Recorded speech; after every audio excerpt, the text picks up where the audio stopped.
नमस्कार दर्शकों, आप देख रहे हैं डीडी हिमाचल और स्वागत है आप सभी का आज के हमारे इस खास कार्यक्रम जिसका नाम है कृषि दर्शन। दर्शकों, जैसा कि हम सब जानते हैं कि हिमाचल प्रदेश की आर्थिकी में बागवानी क्षेत्र एक अहम भूमिका निभाता है। हिमाचल प्रदेश की जलवायु विभिन्न प्रकार की है और यहाँ का मौसम भी विभिन्न प्रकार का है, जिसकी वजह से यहाँ पे विभिन्न प्रकार के फल और सब्जियाँ उगाई जाती हैं।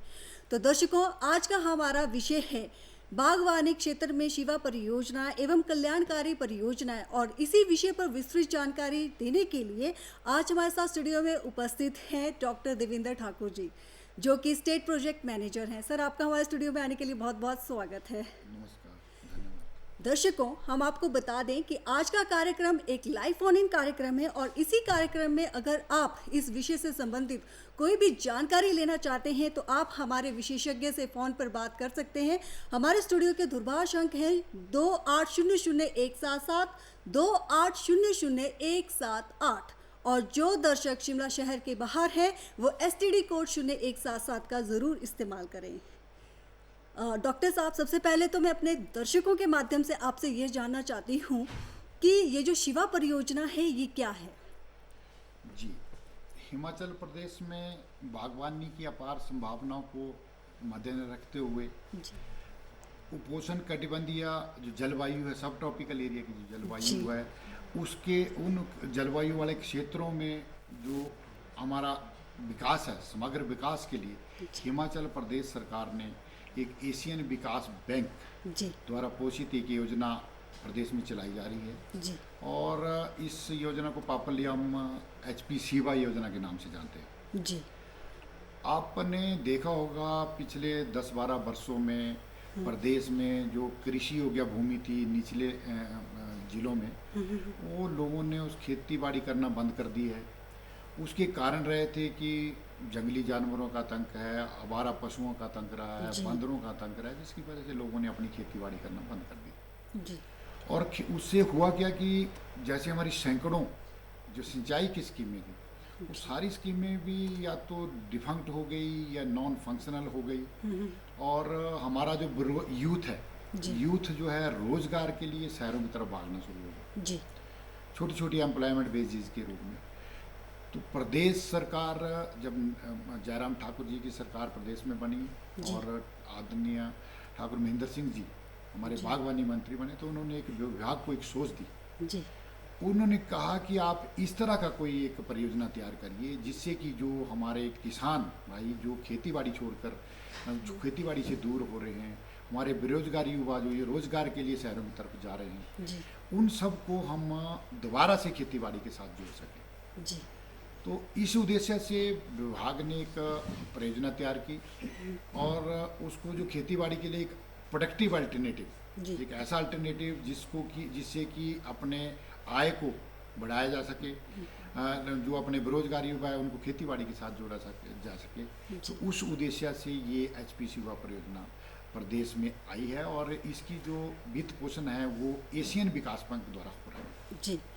डॉक्टर साहब, ये जो हमारी शिवा योजना है ये किन किन उद्देश्यों के साथ हिमाचल प्रदेश में कार्यान्वित हो रही है? हाँ, इसमें 2-3 उद्देश्य हैं। ये एक तो सबसे बड़ा जो मैंने अभी आपको बताया कि पहला उद्देश्य तो यही है कि किसानों बागवानों को दोबारा से खेती के साथ जोड़ना और बजाय इसके कि जो यूथ है शहरों की तरफ भागे, उनको वापस लाके अपने गांव में, अपने खेतों में उतनी आमदनी करके देना, उतनी उनको इनकम हो कि उनकी आर्थिकी भी बढ़े, अपने गांव की आर्थिकी भी बढ़े और उनकी भी एक लाइवलीहुड चले। तो यही मेन उद्देश्य इस जो HP शिवा योजना का है जी। डॉक्टर साहब, ये जो हमारी शिवा परियोजना है, हिमाचल प्रदेश शिवा परियोजना है, ये किन किन ज़िलों में जो है वो अभी सुचारू रूप से चल रही है? जी, हिमाचल प्रदेश में HP शिवा योजना को प्रथम चरण में जी 7 जिलों में चलाया जा रहा है। 7 जिलों के 28 विकास खंड हैं। जैसे आप जिला यदि हम कहेंगे, सिरमौर के 2 विकास खंड हैं, सोलन के जिला के 2 विकास खंडों में कार्यान्वित हो रही है। ऊना जिला का इसमें 1 विकास खंड है और बिलासपुर, हमीरपुर, पूरन जिला जो है उनको इसमें कवर किया गया था। तो मंडी और कांगड़ा के इसमें 7 जो विकास खंड है उनको इसमें सम्मिलित किया गया। तो डॉक्टर साहब, क्या ये शिवा परियोजना जो है वो सिर्फ निचली क्षेत्रों के लिए है या फिर अपर हिमाचल के लिए भी है? बिल्कुल बिल्कुल, आप जैसे आपका प्रश्न, ये जो योजना है ये सब ट्रॉपिकल एरिया के लिए है, और सब ट्रॉपिकल एरिया में जो निचला हिमाचल है जी। वो क्षेत्रफल आता है जहाँ पे उपोष्ण कटिबंधीय टाइप की जो जलवायु है, जी। उस जलवायु के क्षेत्रों के लिए ये योजना है। तो इसीलिए तो मैं कह रहा हूँ कि अभी इनिशियली इसको 7 जिलों में लिया गया है जो सब ट्रॉपिकल एरिया में फॉल करते जी। हैं। डॉक्टर साहब, इस परियोजना में कौन कौन सी गतिविधियां जो हैं वो की जा रही हैं? हाँ, मुख्यतः इस प्रोजेक्ट की जो 3 आउटपुट रहनी है। जी। पहली आउटपुट तो है कि खेती बाड़ी के लिए या बागवानी के लिए, बगीचे लगाने के लिए हमें एक एश्योर्ड इरिगेशन मिले। जी। पहला जो इसका आउटपुट है एश्योर्ड इरिगेशन, तो जो या तो हमारी जो पुरानी स्कीमें हैं, जैसे मैं आपसे बात कर रहा था कि वो डिफंक्ट हो गई स्कीमें, या कोई नॉन फंक्शनल स्कीम्स हैं, या फंक्शनल स्कीम भी है, या कोई नई स्कीम भी बननी है, तो इस तरीके से पानी का सोर्स डेवलप करने के लिए, ताकि जो हम बगीचे लगाएं उसको एक एश्योर्ड इरिगेशन मिले, उसके लिए पहला इसका आउटपुट है एश्योर्ड इरिगेशन, जिसको कार्यान्वित करने के लिए जल शक्ति विभाग इसको कार्यान्वित कर रहा है प्रदेश में। ये जो प्रोजेक्ट है 2 विभाग इसको मिलकर चला रहे हैं। इसकी नोडल एजेंसी उद्यान विभाग है और इसकी इम्प्लीमेंटिंग एजेंसी जल शक्ति विभाग है। जी। तो पहला जो आउटपुट है वो जल शक्ति विभाग कर रहा है। दूसरा है हाई डेंसिटी प्लांटेशन। अब प्लांटेशन करने से पहले हमारे बहुत सारी चीज़ों का ध्यान है, जैसे मैं आपसे कह रहा था जंगली जानवर का आतंक है, आवारा पशुओं का आतंक है, बंदरों का आतंक है, जिसकी वजह से सारी खेती बाड़ी हम लोगों ने छोड़ दी थी।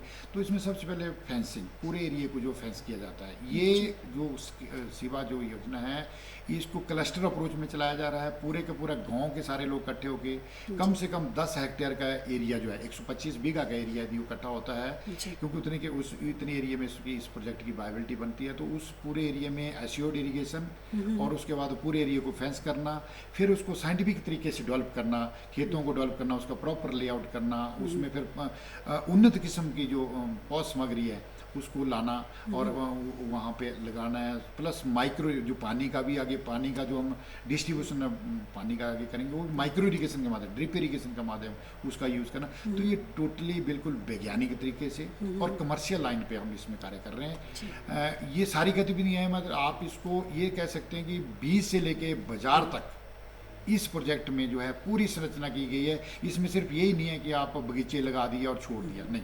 इसमें जो तीसरा जो मुख्य जो इसका आउटपुट है वो है मार्केटिंग। तो वैल्यू एडिशन, प्रोसेसिंग के साथ जोड़ना, वैल्यू एडिशन करके उसको जोड़ना, पोस्ट हार्वेस्ट इंफ्रास्ट्रक्चर डेवलप करना और हमारी इस प्रोडक्शन को मार्केट के साथ सीधे सीधे जोड़ना, वो इसमें है। तो ये अपने आप में एक कंप्लीट प्रोजेक्ट है कि पैदावार से लेके मार्केटिंग तक आप पूरे के पूरे फार्मर को इसमें फैसिलिटी दें। जी जी बिल्कुल। डॉक्टर साहब, जैसे आपने हमें बताया कि हम इसमें जो है वो क्लस्टर्स भी फ्रेम करते हैं, तो क्लस्टर की जो चयन प्रक्रिया है वो क्या रहती है इसमें? बड़े सिंपल से 2 3 4 हम वैसे तो इसकी बहुत सारी चीज़ें हैं, हम इसको टेक्निकल पॉइंट ऑफ व्यू से भी देखते हैं, दूसरे पॉइंट पर मेनली सबसे पहले तो जिस जगह पे जो गांव के लोग जो इसको क्लस्टर बनाना चाहते हैं वहाँ पे पानी का सोर्स होना बहुत ज़रूरी है।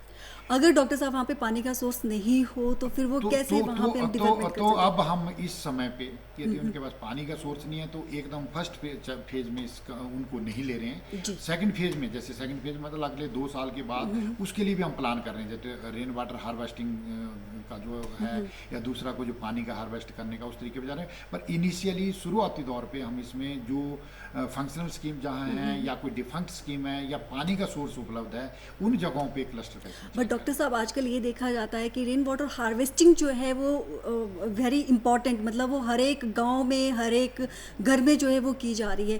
तो मतलब क्या ये अभी नहीं हो सकता जिसके घरों में जो है वो रेन वाटर हार्वेस्टिंग है? तो क्या वो हो तो सकता है मैडम, बट ये देखो आप हाई डेंसिटी प्लांटेशन की हम बात करें, इसको हर रोज पानी चाहिए, हर तीसरे दिन पानी चाहिए या हर हफ्ते बाद पानी चाहिए। इसमें आपको पानी के साथ साथ जितनी भी खादें देनी है वो भी आपको ड्रिप के माध्यम से देनी है। तो कई बार जो रेन वाटर हार्वेस्ट की हम बात करते हैं, हम ऐसा तो है नहीं हम 10 20 50 100 पौधों की बात नहीं कर रहे हैं। आज हम 10,000 से लेके 25,000 पौधों की बात कर रहे हैं। तो 10 हेक्टेयर, 15 हेक्टेयर, 20 हेक्टेयर पर, तो इसलिए हमें पानी एश्योर्ड इरिगेशन होना बहुत ज़रूरी है और पानी का जो पेरिनियल सोर्स होना बहुत ज़रूरी है, जो कि ऐसा सोर्स हो जो अगले 20, 25, 30 सालों तक जिससे पानी लगातार मिल सके। जी, वाटर इज मस्ट, है यस, ना, ये इसीलिए हम जरूरी इसको तो। सेकंड फेज में ले जा रहे हैं। जो रेन वाटर जी। हार्वेस्टिंग वाला है या जी। इंडिविजुअल फार्मर की जो बात होगी तो हम सेकंड फेज में उसमें सोचते हैं। फर्स्ट फेज में अभी हम अस्योर्ड इरिगेशन है, फार्मर का, दूसरी चीज़ आती है फार्मर का इंटरेस्ट, सारे लोग ग्रुप में इकट्ठे हों, क्लस्टर में इकट्ठे हों, तो दूसरी चीज़ वो बहुत सारी इंपॉर्टेंट है। तो ये दो चीज़ें यदि हो जाती है तो हम उन जगहों पे क्लस्टर बना रहे हैं और उन जगहों को इस बागवानी के इस HPC योजना को आगे बढ़ा रहे हैं। जी, बहुत खूब। जी हाँ दर्शक, हम आपको बता दें कि आज का हमारा जो विषय है वो है शिवा परियोजना, और जो दर्शक हमारे साथ आज अभी जुड़े हैं कृपया वो हमारे स्टूडियो के दूरभाष अंक नोट कर लें। हमारे दूरभाष अंक हैं 2800-177, 2800-178, और जो दर्शक हमारे शिमला शहर के बाहर हैं वो 0177 STD कोड का ज़रूर इस्तेमाल करें।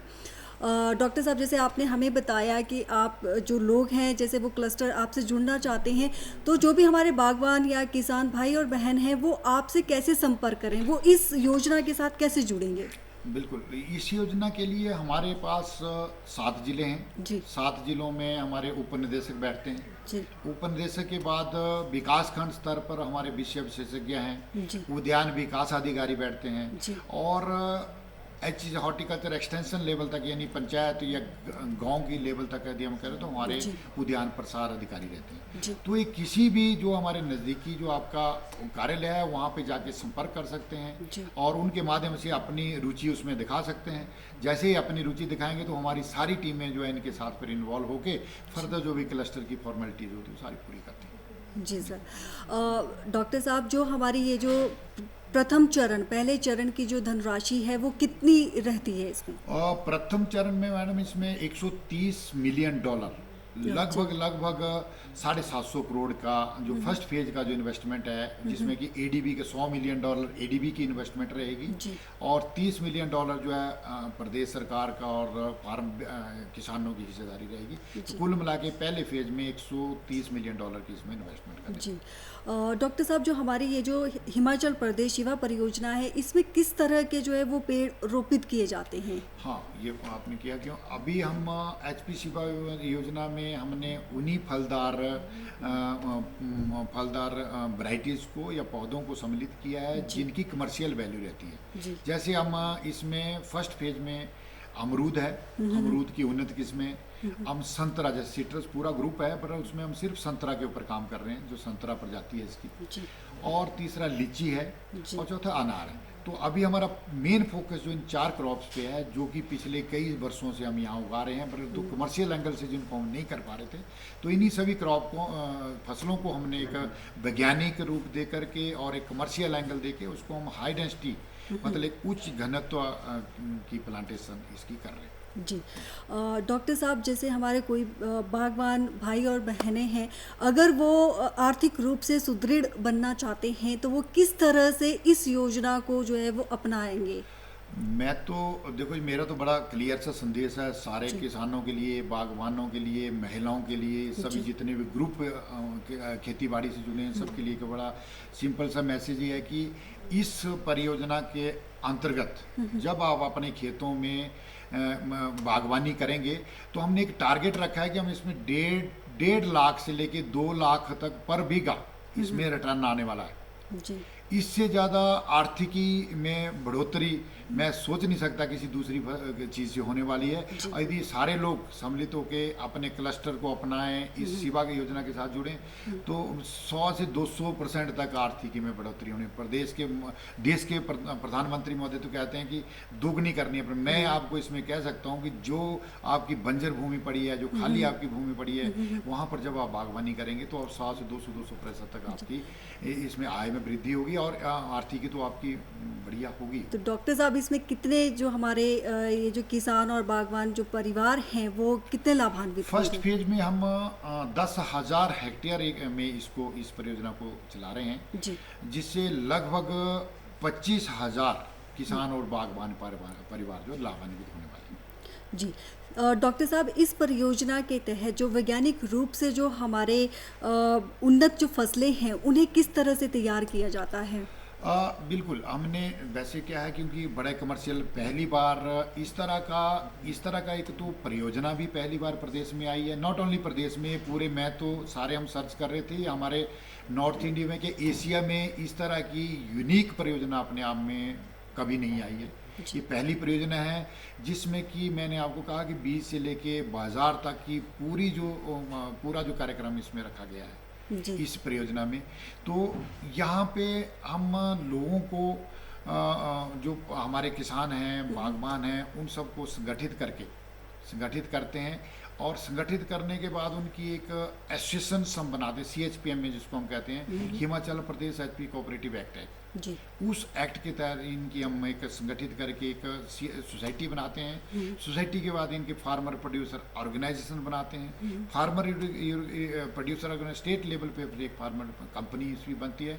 तो इसमें हमने जो मार्केटिंग के लिए एक बहुत बड़ा उसमें प्रावधान कर रखा है, ताकि प्रोडक्शन तो तैयार है और वैज्ञानिक तरीके से जो इसे जुड़ने की आपने बात कही, तो हमने इसमें एक जो हमारी doctor Y S Parmar university है, वहाँ के वैज्ञानिकों का 7-8 वैज्ञानिकों का कंप्लीट एक दल है जी जो हमारे किसानों को A to Z, मतलब पौधे लगाने से लेके उसकी ट्रेनिंग प्रूनिंग कैसे हो, उसका रख रखाव कैसा हो, उसमें आपने फर्टिलाइज़र कौन सी यूज़ करने हैं, और समय समय पर वैज्ञानिक खेतों में जा कर के उसकी डेमोस्ट्रेशन करेंगे, उसकी उनको प्रदर्शन करके दिखाएंगे। तो वो सारी डॉक्टर साहब, हमने करा। क्या ये जो प्रदर्शन है ये वो फील्ड में जाकर, मतलब किसानों के खेतों में जाकर करवाते हैं, या फिर सारे क्लस्टर जैसे आपने बोला कि फॉर्म करते हैं, फिर ये जो है वो 10 या 20 परिवार के लोगों को इकट्ठा करते हैं, तो ये ऐसा करते हैं, मतलब ये किस तरह एरिया वाइज होता है या वन बाय वन होता है? योजना है, HPCY योजना में तो हमारा टारगेट फार्मर क्लस्टर फार्मर है जी।